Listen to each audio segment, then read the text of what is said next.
Aujourd'hui, nous nous retrouvons sur un tutoriel sur Photolab 5 et on en parle juste après le générique.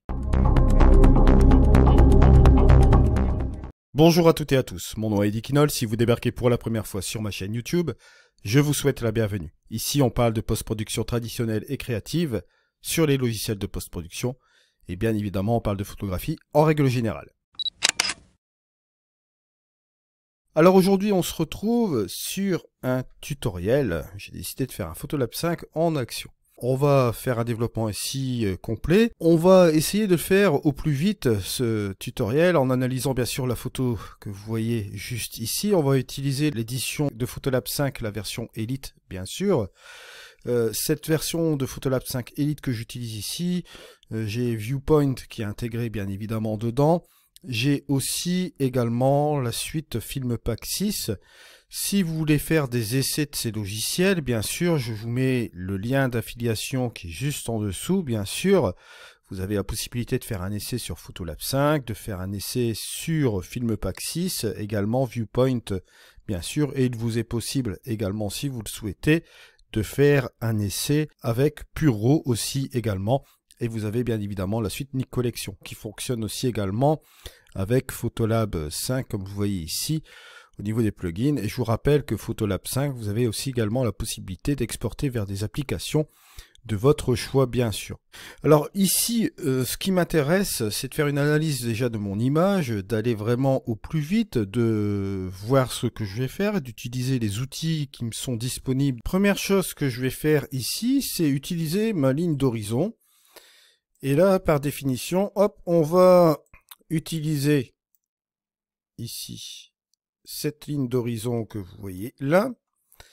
Et on va tout simplement redresser comme ceci. On va prévisualiser pour voir un peu ce que ça donne, bien sûr. Bon, là, voilà. On voit que ça donne quelque chose de relativement bien comme ceci. On retrouve un petit peu l'horizon qu'il se doit. Et on va cliquer sur appliquer. On voit que le mont ici est bien redressé. On va s'amuser un petit peu à post-traiter donc cette photo. Alors la première chose que je peux remarquer ici, c'est que nous avons le rocher qui est là dans la composition. Vous allez me dire pourquoi j'ai mis un rocher comme ceci dans cette composition. C'est tout simple, j'ai utilisé ce premier plan qui est juste là, avec ce premier rocher que vous voyez ici, pour envoyer vers la direction ici du mont. D'accord, pour le envoyer vers le mont Saint-Michel ici dans les Cornouailles. C'est le mont Saint-Michel, bien sûr, ça a le même nom, à part que bon, c'est en anglais, c'est le St. Michael's Mount. Ça se situe ici au Royaume-Uni, et il y a une connexion forcément avec le mont Saint-Michel, qui se situe bien sûr en France aussi également. Voilà pourquoi on appelle ici au Royaume-Uni ce mont le St. Michael Mount, le mont Saint-Michel aussi également. Ici, je vais tout simplement décomposer mon image et regarder et l'analyser. J'ai le premier plan qui est là, j'ai mon mont ici qui est juste ici à l'arrière, et bien évidemment, j'ai aussi le ciel qui est ici. L'objectif ici de ce tutoriel, c'est de faire ressortir un petit peu la matière de ce qu'on pourrait avoir au premier plan, bien sûr, et bien évidemment de faire ressortir quelques détails aussi également dans les nuages, sans accentuer bien sûr les micro-contrastes qu'on pourrait trouver ici dans le premier plan qui est là. Ici, au niveau de mon sujet, parce que bon, le sujet, il s'agit bien évidemment du mont, à la prise de vue, j'ai joué avec la profondeur de champ, en accentuant la mise au point bien évidemment sur le premier point. Donc on a cette analyse de cette photo-là. À partir de cela, bien sûr, bon, comme je vous l'ai dit tout à l'heure, on va jouer sur ces trois plans-là. Sur ces trois plans-là, on va d'abord travailler sur le premier plan, on va ensuite travailler sur les nuages, et on verra bien évidemment ce qu'on va pouvoir donner sur le mont, peut-être ensuite. La première chose que nous allons faire, c'est faire quand même une correction de balance des blancs. On va aller voir avec notre petite pipette.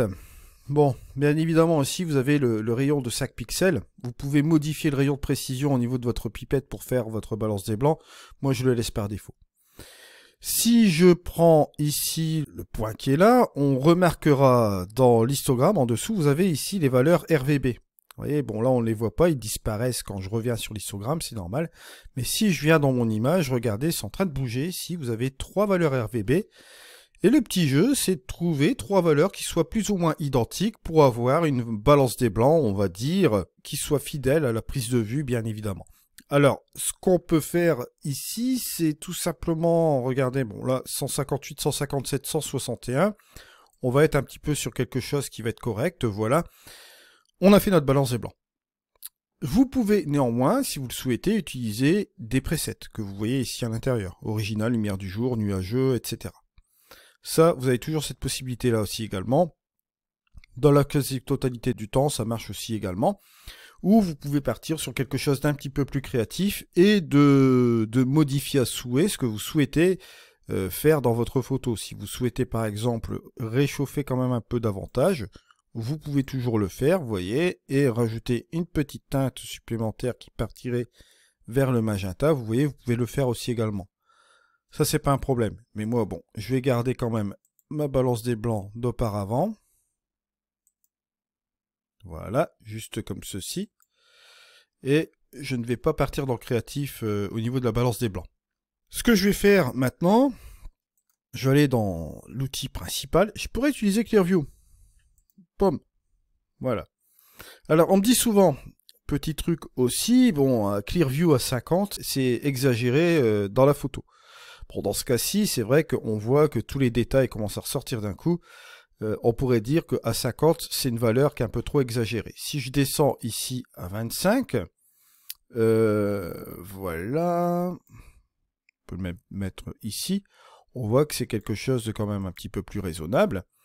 La chose étant, c'est qu'on m'a dit dans les commentaires qu'en fait, à 50, c'est un petit peu trop. Il aurait mieux valu d'avoir une version 25 ici d'entrée de jeu pour les photos. Ce que vous pouvez faire, c'est tout simplement faire un Clearview à 25, régler le Clearview à 25 ici. Et ce que vous pouvez faire, bien évidemment, on va ici enlever la petite pipette, bien sûr. Vous pouvez faire un clic droit ici, ou un clic droit au milieu, hein, d'accord. Et vous faites tout simplement créer un pré-réglage à partir des réglages courants. Là, par définition, vous faites ceci. Je vais mettre Clearview Preset. Voilà, tout simplement. Vous faites Save. Voilà, juste comme ceci. Et lorsque vous allez dans vos pré-réglages, appliquer un pré-réglage, vous voyez ici que vous avez Clearview Preset qui est appliqué juste ici. D'accord ? Voilà, sans aucun problème, bien sûr. Bien évidemment, j'ai fait un preset à partir d'une balance des blancs, mais vous pouvez le faire, vous voyez, en Clearview Plus, sans aucun problème. Après, vous l'appliquez sur une autre image, bien sûr, et vous pouvez travailler à partir de celle-ci. D'accord? Donc ça, c'est la petite solution alternative, si vous souhaitez commencer à travailler avec un Clearview Plus, avec le 25, bien sûr. Et vous pouvez même ajouter d'autres pré-réglages, ajouter d'autres fonctions et le mettre dans le pré-réglage, bien évidemment. Donc ça, c'est le premier jet, de voir un petit peu comment ça se passe avec un Clearview à 25. On pourra très bien s'en donner à cœur joie avec ce truc-là, bien sûr, mais je ne veux pas l'utiliser comme cela. Donc, j'enlève le Clearview Plus. Ce que je vais faire ici, c'est que je vais prendre un réglage local. Ici, je vais prendre ma ligne de contrôle. Et vous allez voir que là, je vais faire tout simplement une sélection juste ici. Voilà. J'ai activé le masque, bien sûr. Hein. Vous appuyez sur la touche M pour enlever le masque ou l'activer. Et vous avez une représentation, bien sûr, en noir et blanc. L'objectif étant de prendre le premier plan et le mont, bien sûr, et d'isoler cela, bien évidemment, par rapport au nuage que vous voyez là. Alors, vous avez la petite pipette pour vous amuser à un petit peu forcer ici la partie à laquelle vous voulez faire votre masque, bien sûr. Et vous avez aussi également une autre possibilité pour affiner votre masque en jouant avec la chroma et la luma. Chroma, vous allez jouer avec la couleur et luma, la luminosité. Si on joue bien sûr avec la luminosité vers la droite ici, vous voyez très bien qu'on supprime bien évidemment la partie ici des nuages, hein, sans aucun problème. Et qu'on va activer ici toute cette partie-là du masquage. Ce qui va être intéressant pour moi, parce que là je vais appliquer le Clearview, vous allez le voir tout de suite. Hop, juste comme ceci, voilà, on va tout simplement l'impliquer juste comme cela. Et pour ma part, je vais ici jouer avec mes ombres. Je vais tout simplement le dégager aussi légèrement comme cela, parce que je trouve que c'est un petit peu trop sombre, voilà. Juste comme ceci. Donc, j'ai ajouté du Clearview, j'ai dégagé un petit peu mes ombres, ce qui me permet d'avoir ce résultat-là. Je reste sur mon réglage local. Je fais un clic droit. Et cette fois-ci, je me permets de faire un nouveau masque. Voilà. Sur ce nouveau masque-là, je vais me préoccuper des nuages. Je prends ma ligne de contrôle. Vous allez voir que ça va être hyper rapide. Je vais appuyer sur le M. Voilà, juste comme cela. Et bien évidemment, on va ici sélectionner le nuage. Je rappelle, quand vous activez ici le masque, le blanc est affecté à 100%, le noir n'est pas affecté, et tout ce qui est, on va dire, gris foncé ou gris clair, ce sera plus ou moins affecté. Si vous partez plutôt vers le gris foncé, vous allez forcément partir vers le noir, donc ce sera moins affecté que le gris clair, qui sera plus proche de la couleur blanche, bien évidemment. C'est une question de luminosité. Hein. Je vous rappelle, si vous voulez aller voir mon tutoriel sur la synthèse additive RVB et la luminosité, c'est un tutoriel que j'avais vraiment fait dans le détail. Je l'avais fait sur Photoshop, mais c'est une base en post-production qui est utile pour tous les logiciels de post-production. D'accord? Donc ça, c'est vraiment la base absolue. Je vous mets cela en haut à droite, vous pourrez aller voir ce tutoriel. Vous verrez, ce sera vraiment très pratique. Si vous voulez faire de la retouche photo régulière, je vous préconise vraiment à aller voir ce tutoriel-là. C'est vraiment la base de tout. Alors ici, ce qu'on va faire, c'est jouer forcément avec la luminosité. On va forcément un petit peu jouer un petit peu plus avec le masque, jouer avec la chroma. Pourquoi pas je veux vraiment faire une sélection de ce masque-là, c'est particulière, et je vais partir comme cela, voilà. On est sur un masque comme ceci. Je fais le M. Vous voyez qu'il y a des différentes zones de masquage que j'ai utilisées là. Et là, cette fois-ci, je vais prendre mes tons clairs.